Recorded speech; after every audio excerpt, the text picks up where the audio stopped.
Hello everyone, welcome back to our channel. नोंथांमोनखौ जोंनि चेनेलाव आरो खेबसेबाव बरायहरनाय थाबाय। लोगोसे बयनिसिमबो मागो दमासिनि गाहाम हामलायनायखौ जासिहरबाय आरो दा नै आं थांगासिनो जोंनि आबौमोननि गामियाव मानो होनोबा दिनै जोंनि आबौनि 5th डेथ एनिभार्सारिमोन आरोना बिनि थाखाय आं नै हारसिङै थांगासिनो गालिबो गैया आरो मानो होनोबा गालिनि आइ बाबामोनाहाय थांनांगौ नालाय स' गालिया ओंखाम ओंख्रि संनांगौ आरो गावनि आबै आबौमोननि थाखाय बिनि थाखायनो बियो गामियाव थांनांनो फैनो मोनाखै दा बिनि थाखाय आं नै लाइन गारिजों हारसिङै थांनांगासिनो दा नायनो हागोन नोंथांमोना फुङाव बिराद गुसु बिराद थान्दा खुवाजोब लामाखौनो मोजाङै सिनाया आरो बेनिफ्राय गुसुआबो ओरैबायदिमोन लोगोसे माने गारियावबो बारा मानसि गैयामोन नालाय गारिखौनो बिराद लासै सालायदों ओमफ्राय आं थांगौ स्टार्ट जाबायानोमोन आरो बिनिफ्राय आंबो बिदिनो लाइनाव थानानै नै बे जोंनि आइ ओमफ्राय जेन'बा आमाइमोन आनैमोन बिसोरबो ज' लाइनाव थानानै फारि फारियै न'खरनिया सिगांग्रो बिबार बावग्रोदों नालाय थागथिं आं बेखौ लोगो मोनहैदोंमोन आरो बिनि थाखायनो आंहा लास्ट लाइनाव थाबाय ओमफ्राय बिबार बावनो नै जोङो फारि फारि खालामगासिनो दङ सिगांहाय जोंनि आबैया बावग्रोयो आरो ना बिनि उनावहाय फारि फारि जों न'खरनि मानसिफ्रा बावलाङो दा नायलांदो नोंथांमोनहा आनसलिकनि सिङाव थानाय गासै माहारियारि आफाद राजखान्थि दोलो गासै रायजो राजा नोंथांमोन गावबुरा नोंथांमोन मेलेमजिबि दैदेनगिरि नोंथांमोन गासैखौबो आङो फारि फारि बिबार बावलांनो थाखाय आं खावलायदों रायजो राजा नोंथांमोन मावफुंजोबनो हायै जेसेबां दं नोंथां नुजाफैनो हानाय गासैखौबो आङो बिबार बावनो थाखाय फारि फारि खावलायदों आङो बे बिबार बावबाय थानाय समनि गेजेरावनो जोंनि हांख्रायनानै लाबोजानाय बिबार बावजानगिरि आलासि मुस्रि जोंसार नार्जारि बर' थुनलाइ आफादनि सासे नेहाथारि बिथांखौ दिनैनि बे रुंसारि चित्तरन्जन मुसाहारिनि थैनाय 5थि खेब गोसोखां सान फालिनाय बेजों लोब्बा लाखिनानै बिबुंथि लाखिनो थाखाय आङो बिथांखौ गुरैयै खावलायो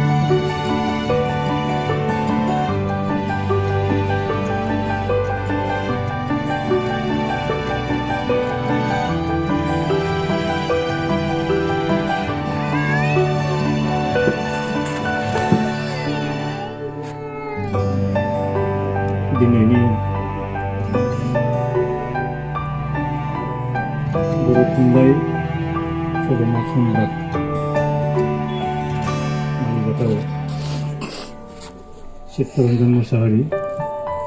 बिथांनि थुंगा 5थि खेब रुंसारि सान फालिनायनि बे गोथार बुब्लियाव दिनैनि बे हाबाफारिखौ खुंफुंनाय क'क्राझार जिल्ला बर' थुनलाइ आफादनि मानगोनां आफादगिरिजों लोगोसे मानगोनां बिबानगिरि बिथांमोन रामफलबिल गुदि बर' थुनलाइ आफादनि आफादगिरि नेहाथारिजों लोगोसे बिबानगिरि बिथांमोन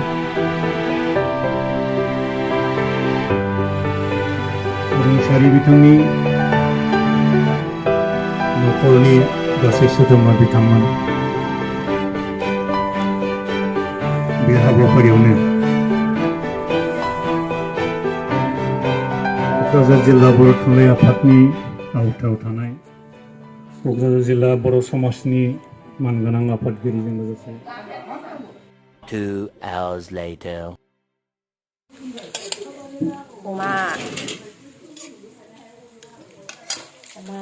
दाउ एवनो नागिरदों दाउनि प्रिपेरेसन जागासिनो जोंना आनैया बिराद गोथाव एवो माने बेखौ कालारासो ओरैबा नुदों मबाइलाव बाट खिन्थु रियेलाव बिराद साइज आरोना गोथाव जाथारबायमोन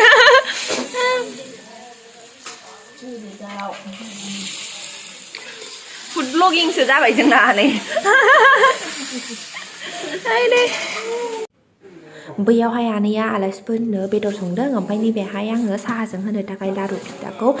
मोनफा मोनफा रानना हरनांगौ आरो मागो बोथोर नालाय ओमफ्राय नैबेयावहाय दङ एसथाव ओमफ्राय लारु नैबेखौ खेंनो बिराद आखाइजों ट्राइ खालामदोंमोन आखाइ फारसेजों ओमफ्राय हायाखै बिराद गोरामोन आरो ओमफ्राय दोनथ'नानै आं आखाइ थोंनै बाहायनांदों आरो ना गाज्रि दामोन ओमफ्राय बेयाव दङ लारु ओमफ्राय एसेल'सै होनानै बाट खिन्थु मेरला दंबावो आरो ना ओमफ्राय नैबेहाय दङ आट खराइ ओमफ्राय बे आट खराइखौ प्लास्टिकआव दोनदों माबा 8था जिनिस होनानै एवदों आरोना बे आट खराइखौ बायदिसिना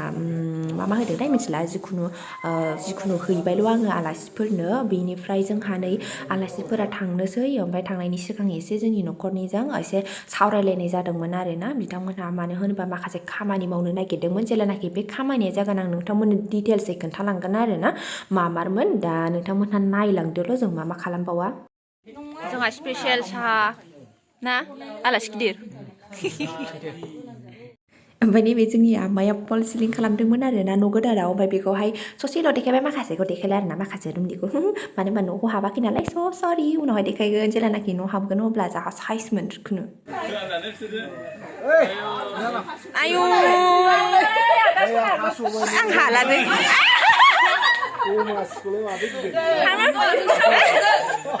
बेनो बिलाय फारि फारि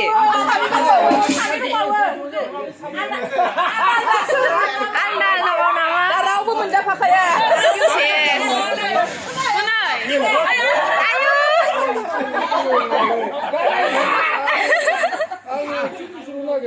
आयु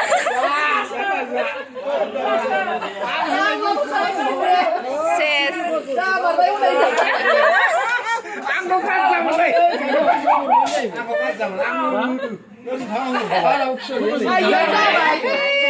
habang gila lutsबाय जोंहा नै 500 मोननायनिजों 1500 मोन ना नङाब्रा आनैमोना मोनदोंना ओमफ्राय बिसोरनि मोननायजों जोंहा दावदै लायनो थांनो नागिरदों आफ्लायाव औ जाबाय कमिसनफ्रा 150 ओमफ्राय होफिना बिस्रा माहाजोनखा ओमफ्राय नै आं आफ्लायाव फार्स्ट टाइम थांनो नागिरदों हावै सेन्देलजों औ प्लेटसेयाव बेसेबां आदै औ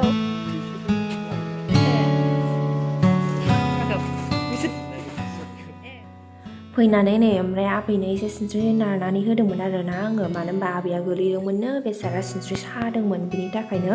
एसे लासै लासै नारनानै होदोंमोन आं मानो होनबा बुरै मानसिना बेसारा हाराया एसे गुरै जायो आरो ना बिराद खस्थ' मोनबाय बिनि सायाव गोजां बोथोर ना रासिन सायो बिदि गोलैनायाव